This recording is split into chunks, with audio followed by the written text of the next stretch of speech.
first day we talked about the goodness of God, and the second day about God's power, and the third day about the giants that sometimes seem to stand between us experiencing what God really desires for us. And yesterday we talked about how easy it is to listen to the majority of the voices instead of listening to godly advice about marriage. Today we want to focus on what happens when we don't hear God's voice and follow God's voice, how we often miss out on so much. The children of Israel were turned away from the promised land because they didn't believe in God's promises, and they never experienced the promised land. In fact, they said, let's go back into slavery. So they wanted to go back into something they knew rather than trust God for something that was better than anything they had ever experienced. Mm-hmm.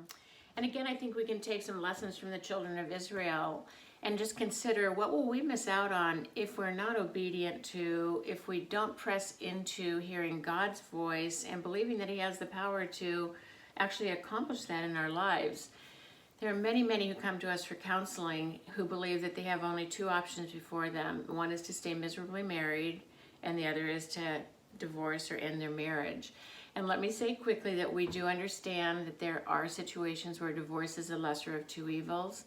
And sadly, we're probably seeing a huge spike in that right now during this lockdown period. But that aside, the majority of people seek divorce because they can't get beyond the obstacles that don't fall into the category of abuse or abandonment or repeated infidelity that's unrepented of.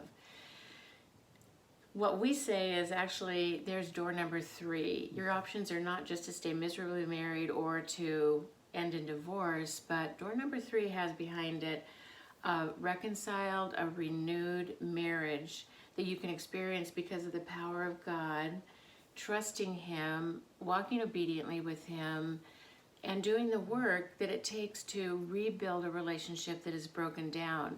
And if we hadn't seen this happen hundreds and hundreds of times now in our 44-year journey of marriage, we wouldn't be so convinced of it, but we're absolutely convinced. And then as we consider some of the couples who were in a place of despair, believing that there is no hope for their marriage, and today are in thriving marriages, we're just more motivated than ever to continue to proclaim the hope of the gospel. You know, hope is such an important thing, to have hope that God can restore, God can deliver on His promises. And again, if we do not believe in that, sometimes we miss out on all God has for us. And so today, we're going to encourage you as a couple, take a few moments and just talk about what are some things that maybe you need to change in your marriage so that you will be able to experience the richness that God desires for you as a couple and as a family.